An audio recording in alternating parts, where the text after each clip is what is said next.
Pump it up, pump it up. Trae. Come on, come on. With Trae. Pump it up, pump it up. It's the day with This is the Trae. day to gain inspiration, to make a positive change in the nation. We're inviting you to partake in conversation, to raise your vibration. It's the day that we will all celebrate all of our peeps that make this thing elevate. Watch the negative fade away, cause it's the day with Trae.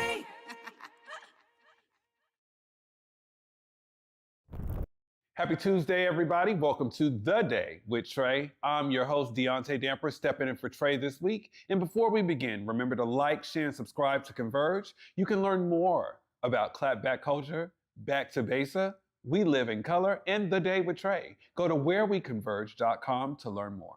We have an amazing show today on Tuesday. We have Andre Franklin from Build 206, who's going to give us some more information about how we can get involved with Brothers United in Leadership Development. We also have Kizha Davidson, who will give us more information of NAAM. She's a proud board member of NAAM, and she has some interesting news that community could get involved in. Now, before we begin, this brother needs no introduction. He is Converge family.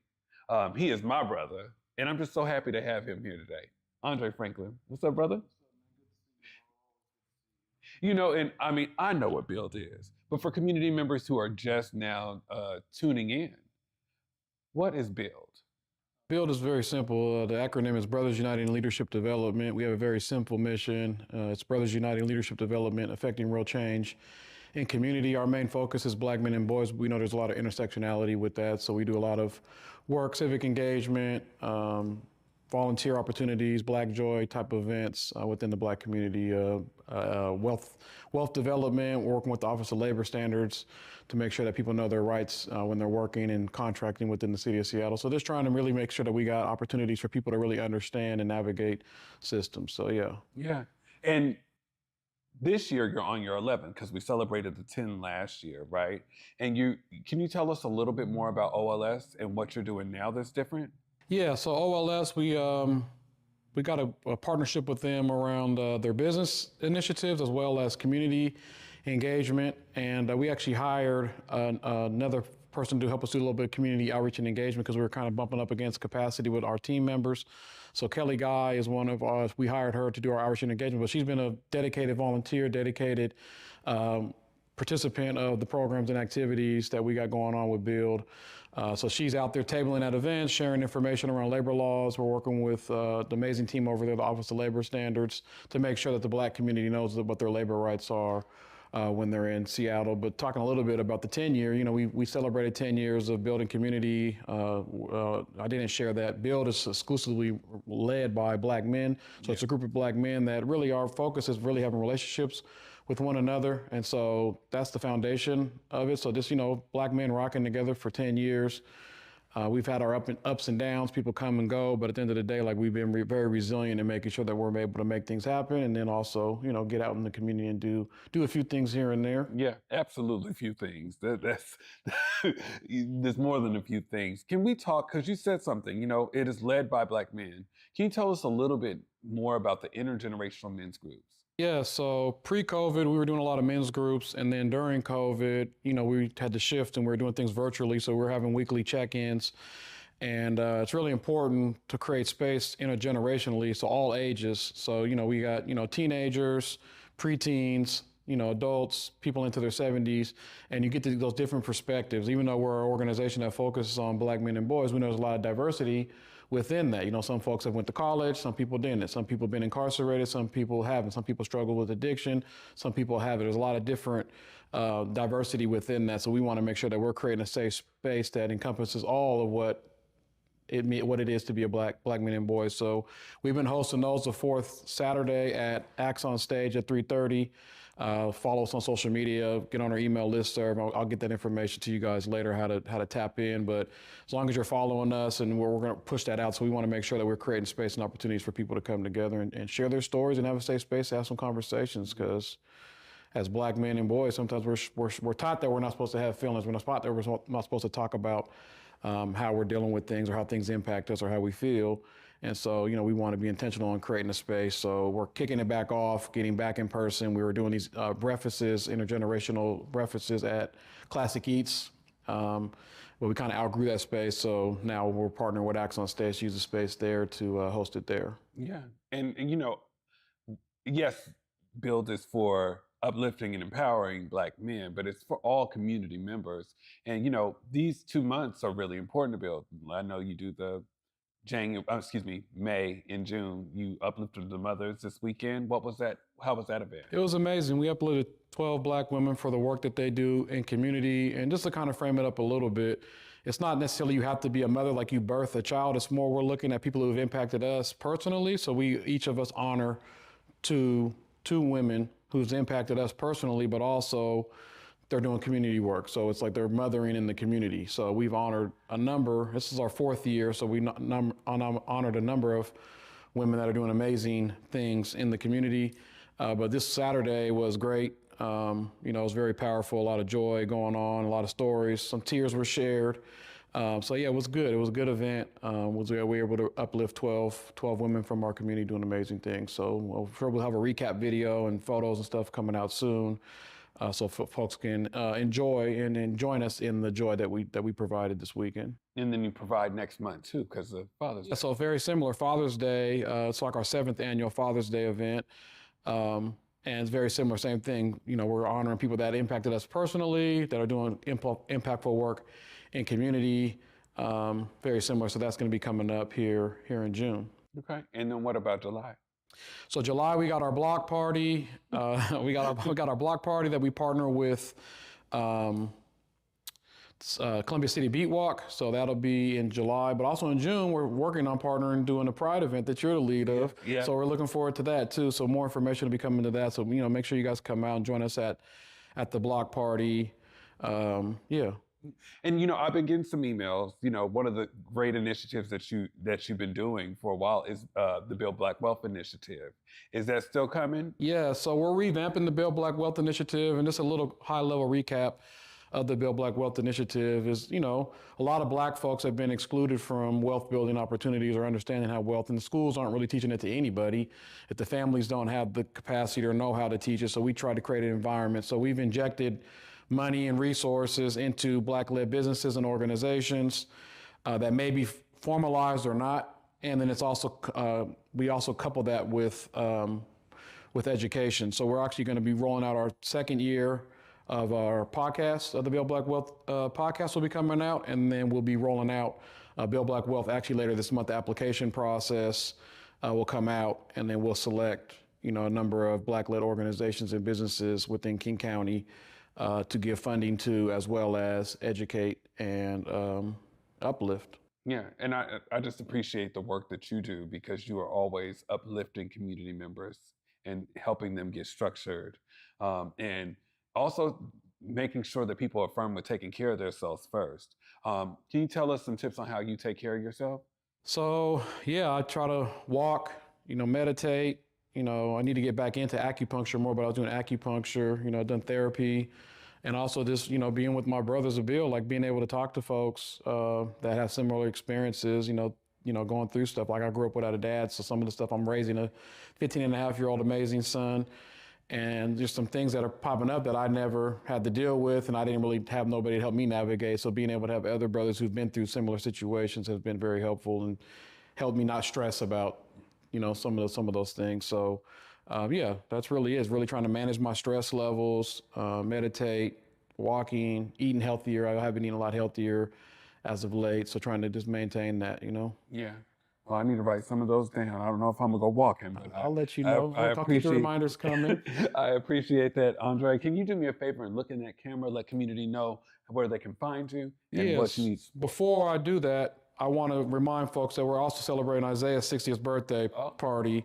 So Isaiah turned 60, our brother Isaiah. We'll be at the Esquire Club this Friday. So come through 9 o'clock on, and then we'll be at Jimi Hendrix Park at 3 o'clock on Saturday, 3 o'clock on for a day party. So make sure you guys come out and celebrate this brother, man. That's done amazing things in the community. Oh, Papa's having Papa's turning 60. Shout out to Papa. Shout out to Papa. But to get in touch with us, it's build206.com, build206 on all social media platforms. Scroll down to the bottom of our webpage or hit our link tree on our social media, and there's a bunch of other ways to interact with us. So make sure you guys tap in. I appreciate you, brother, as always. And we will be right back with Kizha Davidson. You're watching The Day with Trae.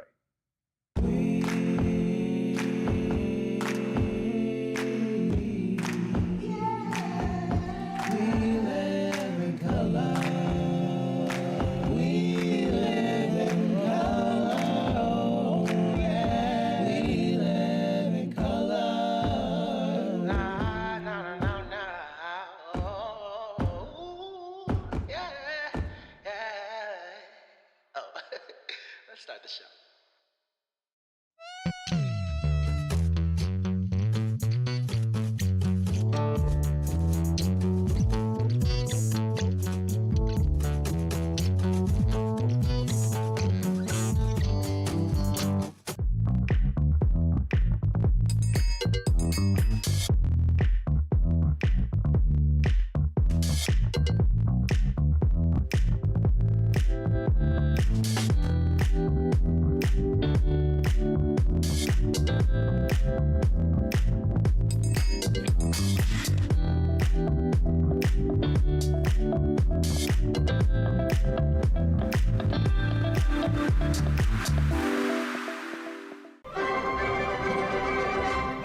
Looking for laughs? Looking for love? Fast Talking Figaro has got you covered. Toe-tapping melodies, lively staging, and colorful costumes. Don't miss The Barber of Seville, May 4th through 19th at McCall Hall. Tickets at seattleopera.org. Welcome back to The Day with Trae. I'm your host for the week, Deontay Damper, and I am joined and blessed to have proud board member of NAAM, Kizha Davidson. Hi, Deontay. Thank you for having me today. So happy to have you. I love your NAAM pen. I want to get one too. Can you tell us a little bit more, for people who aren't familiar, what is NAAM?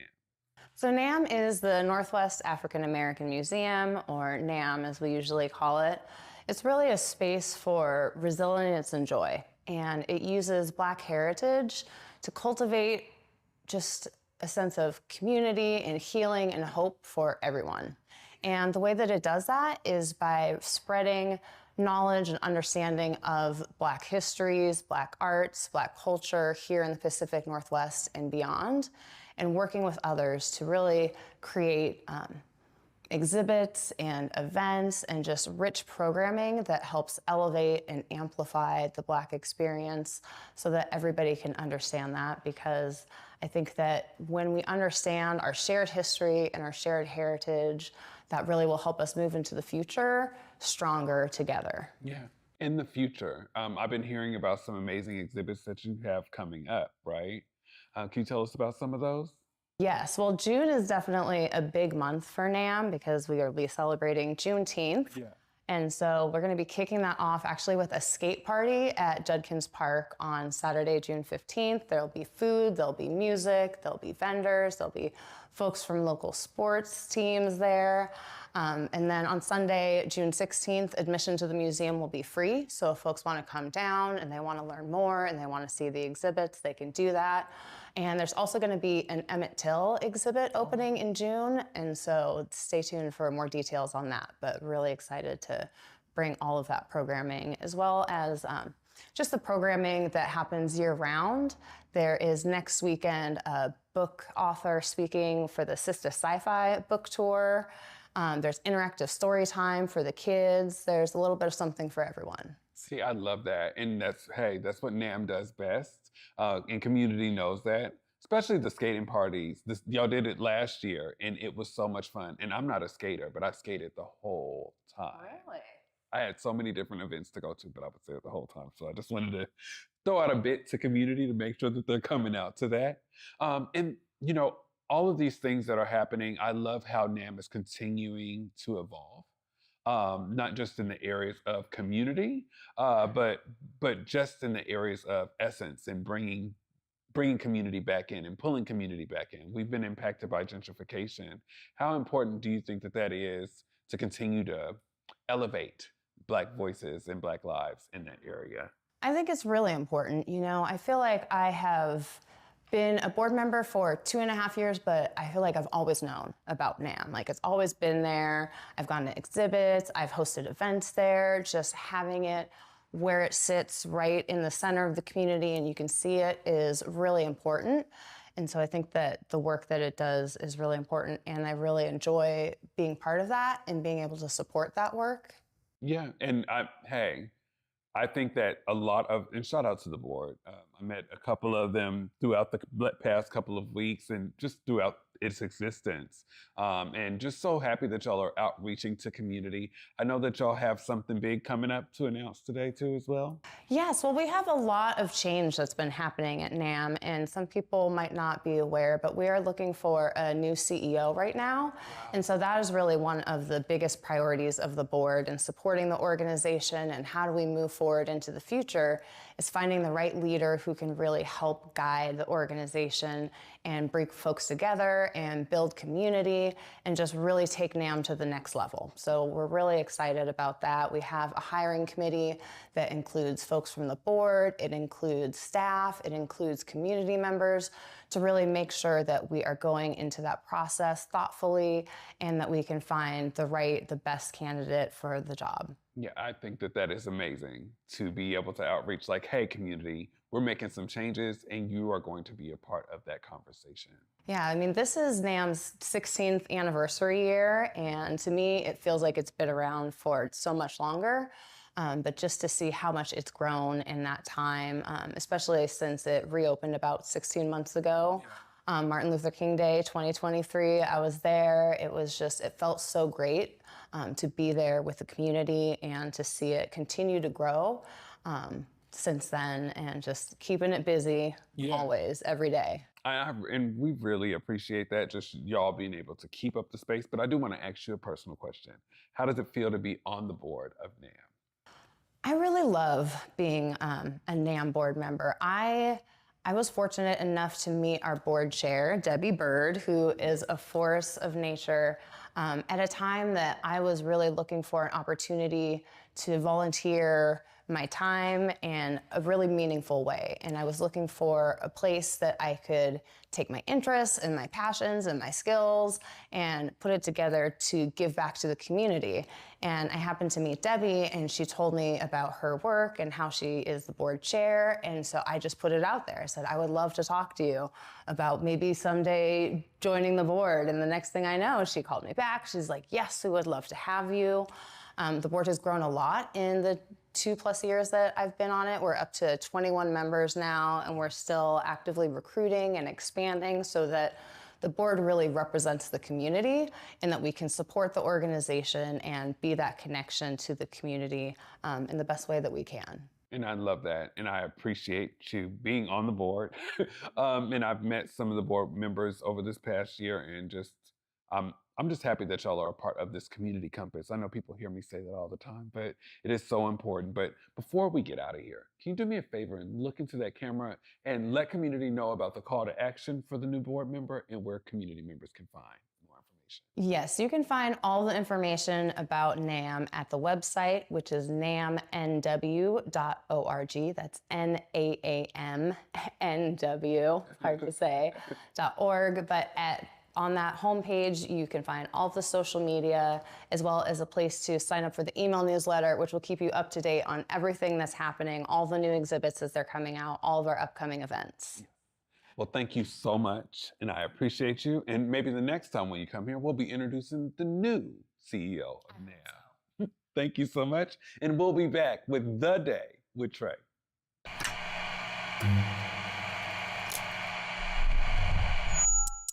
Hello, welcome to Elite Insights with Carlos Imani.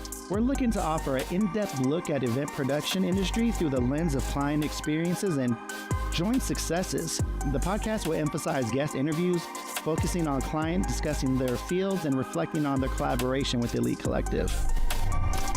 Again, you're with Elite Insights. Carlos Imani here. I'll see you guys in a few.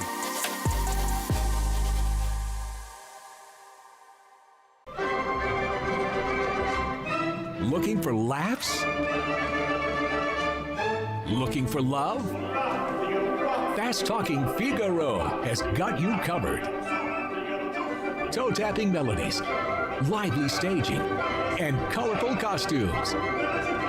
Don't miss The Barber of Seville, May 4th through 19th at McCall Hall. Tickets at seattleopera.org. Africatown Plaza is our latest affordable housing development project. It's 126 units of affordable housing over community commercial space. It's the first been doing this for 10 years that I was able to design for people who look like me. Africatown Plaza is a beacon of hope.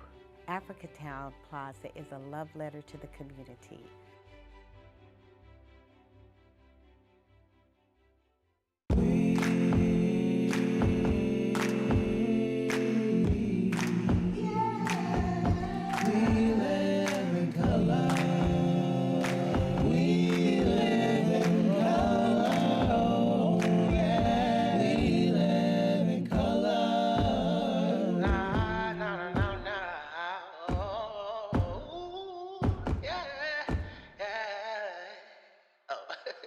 Let's start the show.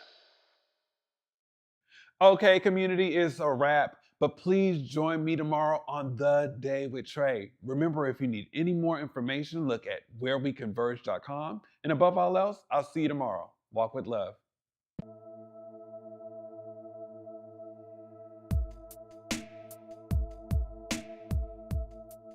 Converge Media produces culturally relevant content for Black and urban audiences. Our coverage is raw, transparent, and objective, praised by community leaders, government officials, and residents. Support Converge Media today via Venmo, Cash App, or PayPal at Converge Media.